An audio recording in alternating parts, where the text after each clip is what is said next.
একই সাথে অন্যেরা আপনার সম্পর্কে যেই খারাপ কথা বলে সেটা দিয়েও নিজের বিচার করবেন না।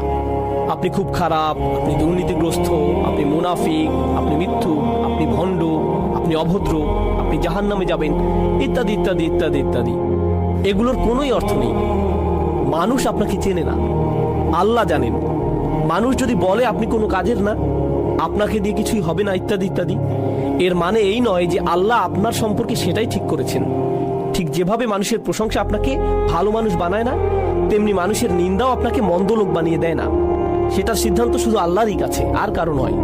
সেটা শুধু আপনার আর আল্লাহর মধ্যেই। আপনার সম্পর্কে মানুষের মন্তব্য যেন আল্লাহর সাথে সম্পর্ক নষ্ট না করে দেয়। তারা আল্লাহর কাছ থেকে তথ্য নিয়ে আপনার ব্যাপারে মন্তব্য করেনি, তাদের সেই তথ্য নেই, শুধু তার কাছেই আছে। তিনি বলছেন, শুধু এই লোকগুলোর তওবাই আমি কবুল করব।